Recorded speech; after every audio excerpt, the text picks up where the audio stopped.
एक राजा थे, उनकी बेटी का नाम था वैराग्यवती। उनका नाम वैराग्यवती इसलिए पड़ा कि जब से उन्होंने बोलना सीखा तब से वैराग्य की बातें ही कही, इसलिए उनका नाम वैराग्यवती पड़ गया।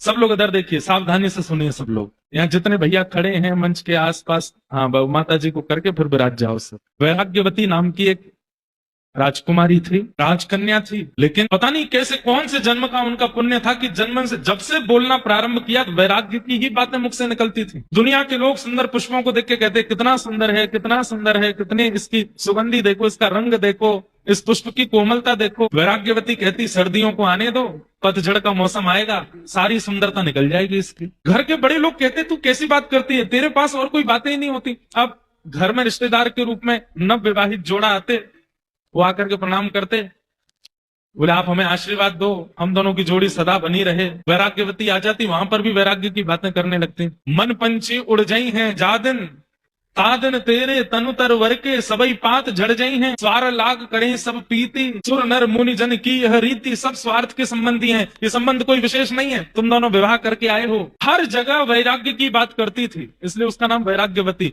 एक समय आने पर तो राजा ने छोटी सी कुटिया बना करके महल के बाहर उनका निवास बना दिया, बोले तुम यहीं रहो।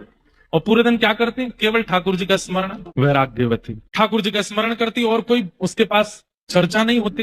एक दिन अपनी कुटिया में बैठी थी, नाम की कुटिया थी क्योंकि राजा की पुत्री है तो सब प्रकार सारे सुख थे उसके पास। पिता ने सारी व्यवस्था कर रखी थी, सोने चांदी के बर्तन दे रखे हैं, सब कुछ दे रखा है, सब कुछ व्यवस्थित था उनके पास। तो एक बार एक चोर आया, ध्यान से सुनिएगा, और उस चोर को पता चला कि राजा के यहाँ पहुंचना तो बहुत मुश्किल है, महल में रहते हैं, बहुत लोग पहरेदारी में रहते हैं, पर ये राजा की पुत्री है वैराग्यवती, ये बाहर रहती है। और हमने सुना है इसके पास भी इतना धन तो है इसकी कुटिया में कि अगर चोरी कर लिया जाए तो हमारा कम से कम 1-1.5 साल का तो पोषण हो ही जाएगा। तो वो चोर जैसे ही वैराग्यवती की कुटिया में प्रवेश करने लगा तो वैराग्यवती उस समय ठाकुर जी की पूजा करके कुछ प्रार्थना कर रही थी, तो उसने सुना ये बोल क्या रही है। तो वैराग्यवती बोल रही थी, ठाकुर जी मुझे संसार से वैराग्य हो गया, माता पिता परिवार सबने मुझे दूर कर दिया, आपकी बड़ी कृपा, आपकी कृपा से सब मुझसे दूर हो गए, बस अब मुझे एक की चाह है, आप मत मिलिए मुझे, पर मेरे जीवन में एक सदगुरु भेज दीजिए, जिन गुरु की कृपा से मैं आपको प्राप्त कर सकूं,